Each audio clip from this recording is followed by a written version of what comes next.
നിങ്ങളുടെ പേഴ്സൻ്റെ രാത്രികാല ചിന്തകളാണ് നമ്മൾ നോക്കുന്നത്.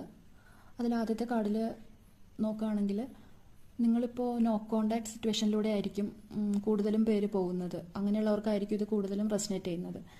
അപ്പോൾ അവരിപ്പോൾ എന്താ ചെയ്യേണ്ടതെന്ന് അറിയാത്തൊരവസ്ഥയിലാണ്, കൺഫ്യൂസ്ഡ് ആണ് മൈൻഡ്.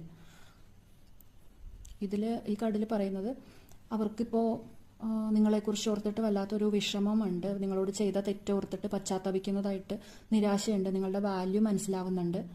അപ്പോൾ നിരാശ ആയിട്ടിരിക്കുകയാണ്, പശ്ചാത്താപമുണ്ട്, നിങ്ങളെ ഓർക്കുന്നുണ്ട്, ഒരുപാട് ഓർക്കുന്നുണ്ട്. ഈ കാർഡ് പറയുകയാണെങ്കിൽ വളരെ പോസിറ്റീവായിട്ടുള്ളൊരു കാർഡാണ്. അവർ തെറ്റിദ്ധാരണകളെല്ലാം നീക്കി ഒരു ക്ലിയർ ആയിട്ടൊരു തീരുമാനം എടുത്ത് നിങ്ങളിലേക്ക് വരുന്നതായിട്ടാണ് കാണിക്കുന്നത്.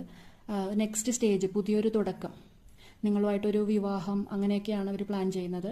അപ്പോൾ നിങ്ങളെ നഷ്ടപ്പെടാൻ അവർക്ക് വയ്യ. അപ്പോൾ അവർ എത്രയും വേഗം നിങ്ങളിലേക്ക് വരുന്നുള്ള ഒരു പോസിറ്റീവ് കാർഡ് തന്നെയാണ്. അപ്പോൾ നിങ്ങളുടെ എനർജി ആണെങ്കിൽ യൂണിവേഴ്സിനോട് ക്ലെയിം ചെയ്യുക, നന്ദി അറിയിക്കുക. Thank you.